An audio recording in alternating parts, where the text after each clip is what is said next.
Professeur Didier Raoult, peut-on faire un point sur les variants du SARS-CoV-2 et sur leur analyse?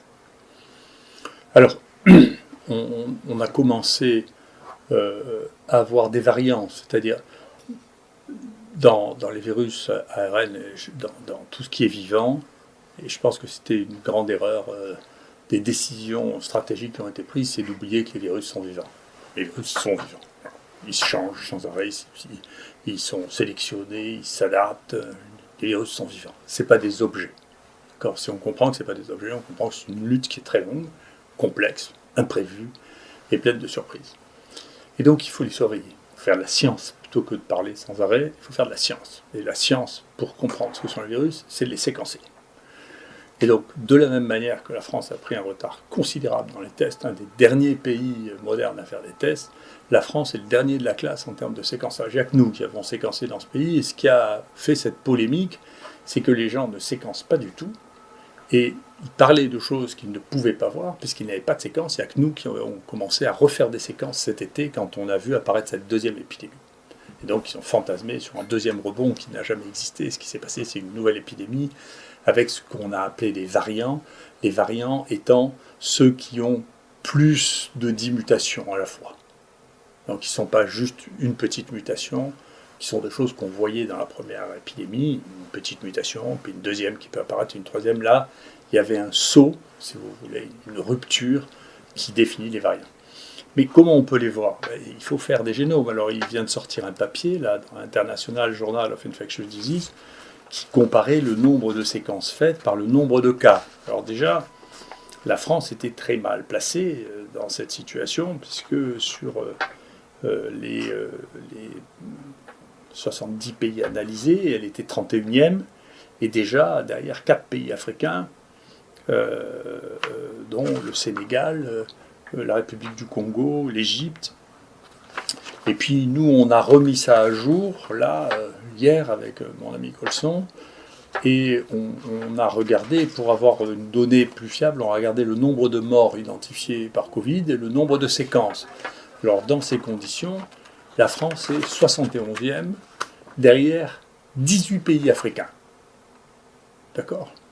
Donc, nous sommes tiers-mondisés dans ce domaine-là. Et si vous comptez que cette place est tempérée par le fait que nous avons fait plus d'un tiers des séquences ici à l'IHU qui sont actuellement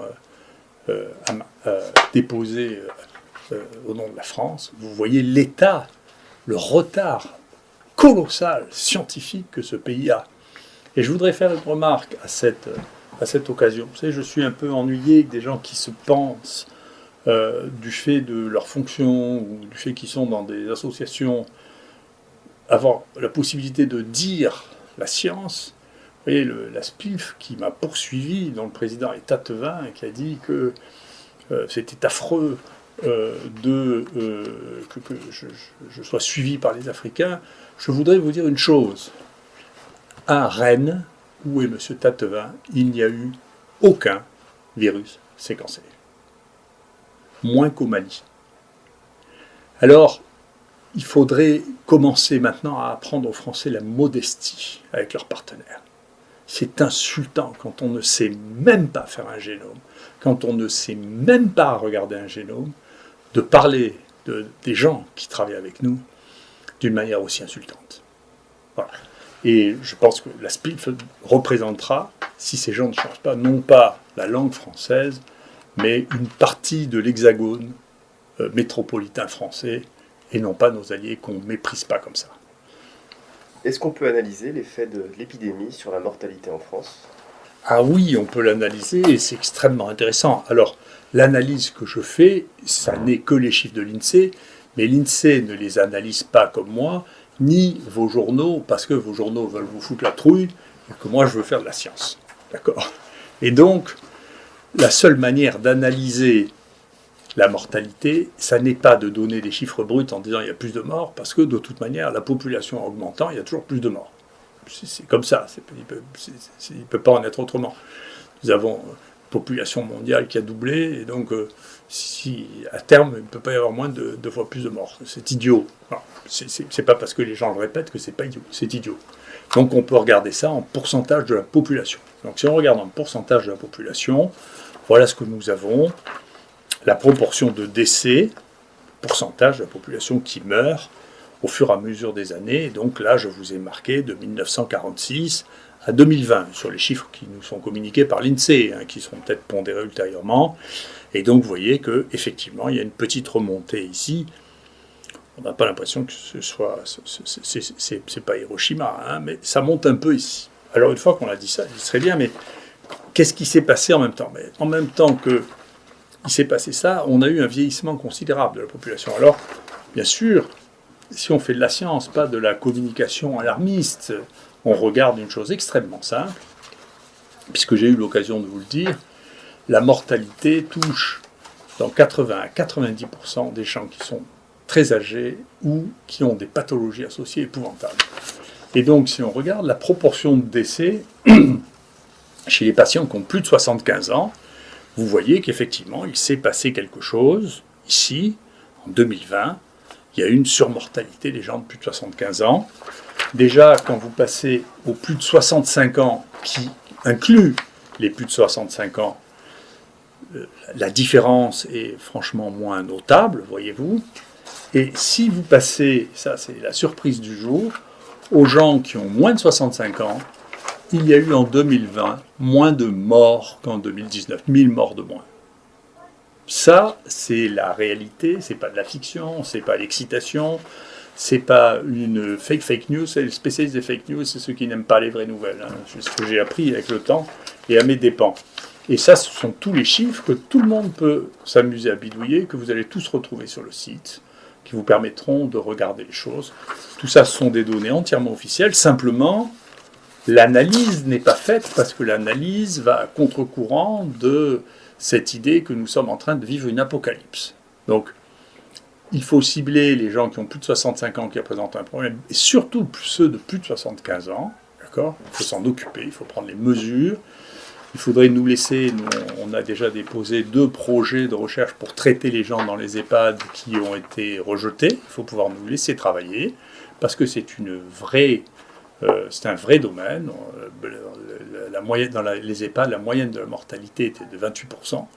Eh bien, là, n'importe quel effort thérapeutique doit pouvoir amener à diminuer ça. Et puis ensuite, l'autre élément, en dehors de l'âge, c'était celui de l'endroit dans lequel vous vivez. Et là, vous voyez, c'est des données nationales aussi. Moi, je ne tripote rien. Vous voyez que la surmortalité dans l'Île-de-France était considérable à côté des autres zones de France. Donc, si vous étiez âgé, si vous étiez parisien, bien sûr, eh bien, vous aviez un danger beaucoup plus important que les autres. Voilà. Donc ça, c'est de la réalité. Au bout d'un an, on peut réfléchir. Jusqu'à présent, déroulement d'une épidémie, à part les faux prophètes qui savent ce qui se passe avant que ça se passe, avec une maladie nouvelle dont personne ne sait comment ça va se dérouler, et qui se trompent toujours. À part ça, la seule manière de faire une analyse, c'est de regarder ce qui s'est passé, et d'en faire une analyse objective, fouillée, sans émotion, en prenant les chiffres qui sont vérifiables, et d'essayer d'en tirer des données. Quelle évaluation peut-on faire des mesures sociales qui peuvent être prises pour lutter contre le Covid ? Alors déjà, nous, on voyait sur les données qui sont produites par l'INSEE aussi, qu'il n'y a pas d'évidence que les mesures de confinement aient changé en quoi que ce soit la cinétique de l'évolution de la maladie en France. Donc clairement, au moment où on commence le confinement, c'est le moment où explose la première épidémie. Quand on commence le confinement dans la deuxième épidémie, ça ne change rien. Il y a un aspect ondulatoire qui est indépendant des mesures sociales. Mais mieux que ça, l'homme qui est le plus connu au monde sur le mode des analyses épidémiologiques, et ça à Stanford, qui s'appelle Ioannidis. Ioannidis. Je vous montrerai comment on repère que les gens sont les stars mondiales en regardant les citations, le nombre de citations qu'ils ont et leur H-factor. Et vous voyez, il compare les différents pays, bien qu'ils soient américains, il inclut la France qui a pris des mesures contraignantes en regardant voilà, comment a fait la Corée, comment a fait la France, l'Espagne, etc. Et à la fin, eh bien, il montre que il n'y a aucune évidence actuellement que les mesures contraignantes aient joué le moindre rôle dans le contrôle de l'épidémie, en analysant y compris la France versus la Suède, versus la Corée du Sud, versus l'Angleterre, l'Allemagne, l'Iran, l'Italie. Et donc, après, tout le monde peut avoir l'opinion qu'il a, ou je me méfie, on peut toujours sortir un exemple en disant oui, mais là, regardez, vous comparez ça et ça, mais c'est comme le jeu de cartes que je vous ai montré. On choisit ce qu'on veut, sauf que après, si on fait une analyse massive des données, on voit ce qu'est la réalité. Et la réalité, c'est que ça n'a pas d'effet visible, ça, actuellement. Donc, globalement, pour moi, c'est les trois messages. On voit bien que la mortalité n'a pas touché les gens de moins de 65 ans, donc il faut se focaliser sur la possibilité de traiter les gens plus âgés. En particulier, il faut essayer de mettre quelque chose en place pour les EHPAD qui soient beaucoup plus actifs que ce que nous avons fait jusqu'à maintenant, y compris en utilisant des outils technologiques modernes de surveillance, des constantes vitales. Il faut arrêter d'affoler la population et être prudent avec les mesures restrictives qui quand même relèvent de plus en plus de l'idéologie ou de l'opinion que de la réalité. Et enfin, il faudra du temps pour rattraper cette espèce de retard technologique épouvantable dans lequel nous sommes, y compris dans celui de la mesure des cas, parce que l'absence de contrôle et de validation de tests qui sont réalisés actuellement donne une idée très fausse de ce qu'est la réalité. Il y a une quantité de faux positifs, il y a des faux négatifs, et donc il est temps que technologiquement ce pays se mette à niveau, et pour se mettre à niveau, il faudra que les gens qui n'ont pas les outils ni la compétence se remettent au travail et apprennent l'humilité face aux gens qui nous regardent en se moquant de notre arrogance. Merci beaucoup. Alors, je vais vous montrer comment est-ce qu'on fait pour savoir qui sont les chercheurs les plus influents dans le monde en fonction du nombre de citations et nombre d'articles qu'ils ont publiés. Alors, on recherche Webometrics, ID Cited Researchers. On ouvre.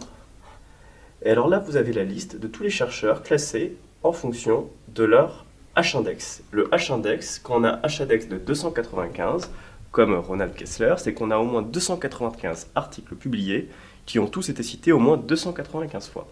Et donc, si on recherche sur cette page Ioannidis, on voit que le professeur Ioannidis, John Ioannidis de Stanford, a un H-factor de 203, ce qui est le 60e H-factor le plus élevé. Si on cherche Didier Raoult, il est 126e avec un H-factor de 183. Et donc là, c'est des chercheurs du monde entier, quelle que soit la discipline. Didier Raoult est le 126e chercheur le plus influent selon ce classement. Et le professeur Ioannidis, donc, qui a fait l'étude sur l'efficacité des mesures sociales que le professeur Raoult vous a présenté, ce professeur Ioannidis fait partie, lui, du top 100 et même 60e chercheur le plus cité et le plus influent dans le monde.